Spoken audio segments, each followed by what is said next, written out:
Mother of my husband Hector, the man who has once killed so many Argives. Do you see this? I see the gods' doings, how they tower up what is nothing and destroy what seems something. We are taken as spoils, my child and I. Nobility descends to slavery after such a change. Necessity's power is terrible, just how Cassandra has gone from me, snatched away by force. Woe, woe, few, few, some other second Ajax, it seems, has appeared, for your child and you have other troubles. Of which there is no limit or number, for one evil comes to contest with another. Your daughter is dead, Polyxena, slaughtered at Achilles' tomb, a sacrifice to his lifeless corpse.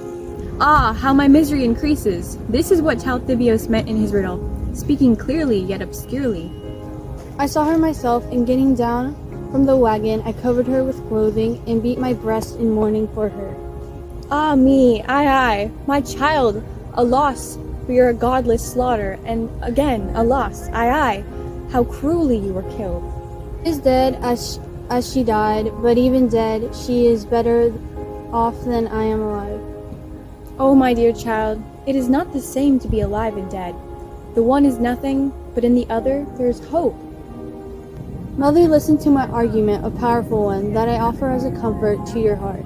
I say that never to have been in the same as death, but to die is better than to live in grief. For the dead have no pain after feeling life's woes, but when a happy person falls into misery, she is tormented at heart because of her former hopes. But she, as if she had never seen the sun, is dead and knows nothing of her troubles. But I aimed for good repute, and for the most part achieved it, but missed my chance at lasting happiness.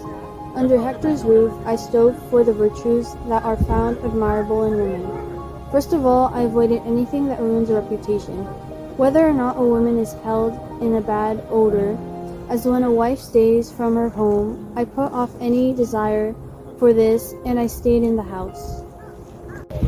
And inside the halls, I did not let in idle gossip of women, but using my mind as a good teacher. Inside the house, I was content in myself. I offered quietness of tongue and a serene eye to my husband. And I knew when it was right for me to win and when to yield the victory to him. Then my reputation from those things reached the army of the Achaeans and ruined me. For when I was captured, Achilles' son wanted to take me as a wife. I shall be a slave in the house of his murderers, if I thrust aside my love for my dear Hector.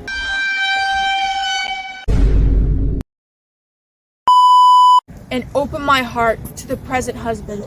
I shall appear disloyal to the dead. But if I hate this one, I shall be hated by my masters. And yet they say that a single night loosens a woman's hostility to a man's bed. I reject utterly the woman who casts out her present husband and loves another and a new liaison. Not even a horse that is unyoked from the one it has grown up with easily takes up the yoke. And yet the beast is without voice, making no use of intelligence, and its nature is inferior to ours. But in you, dear Hector, I had a man sufficient enough to me, great in understanding birth, wealth, and valor. You took me untouched from my father's house. You first yoked my virgin bed in marriage. What the hell?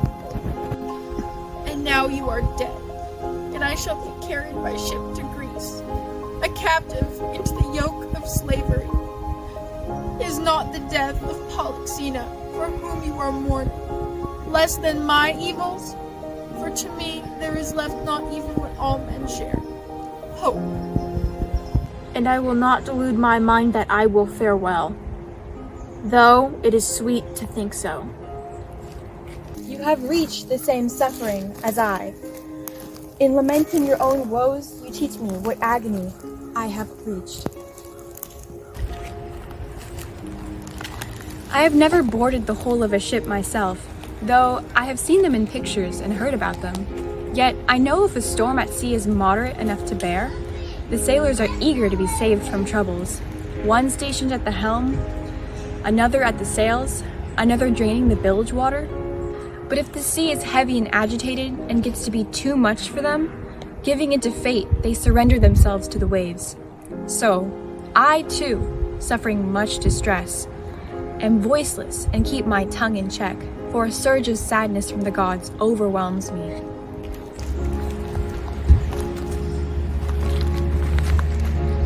But, my dear child, let go of Hector's fate. There is no way your tears can bring him back. Show respect to your current master, offering him the welcome enticement of your ways. If you do this, you will please those who love you, and bring up this child, son of my son, as a great benefit to Troy, so that one day children born from you may settle Troy again, and Troy will be a city once more. Is this the Achaeans' lackey coming to proclaim still new decisions? Wife of Hector, once the most valiant of Phrygians, don't hate me for this. I wish I don't have to tell you this. The common declaration of Donans and the sons of Hellas. What is it? You begin with what sounds like bad news. They decided that your son, how can I say this? Not that we won't have the same master? No Achaean will ever be this boy's master. But to leave him here as the last remnant of the Phrygians? I don't know how to simply tell you the bad news. Thank you for your respect, except you have brought bad news. They're gonna clear your son. What the hell? Now you know the order. Oimoy, this is an evil greater than my marriage. But this is one out. It's speaking among all the Greeks. Alas, I, for we suffer agonies without end. Arguing not to bring up the son of the bravest father. I hope such an argument wins out against his own son. It is decreed to cast him from the tower of Troy. Just accept it, and you will seem more prudent. Do not cling to him, but grieve nobly for your loss, and don't suppose you strength when you have none. You have no power. You must see that it is so. Your city is gone, and your husband, and you are defeated. You are capable of contending with one woman. And so I advise you not to crave a battle, nor do anything shameful or hostile, and not to hurl curses at the Achaeans.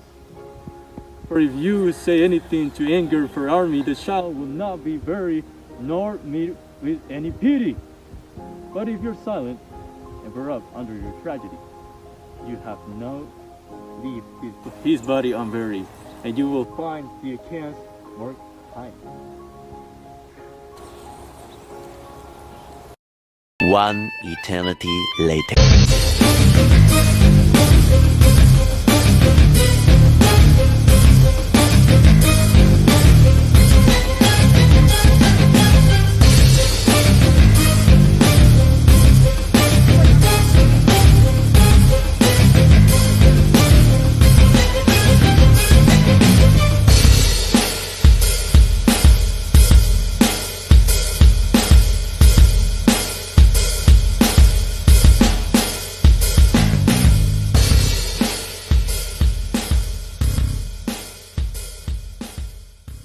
The woman who casts out her present husband and loves another and a new liaison, not even a horse that is unyoked from the one it has grown up with easily takes up the yoke.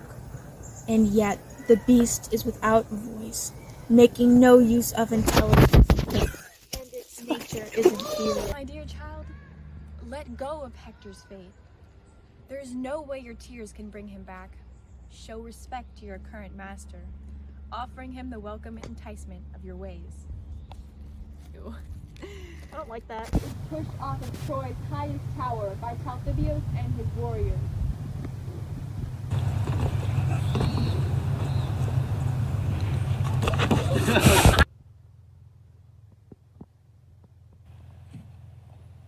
Freaking. Don't hate me for this. Okay. Thank you all for watching this here video. Please like and subscribe.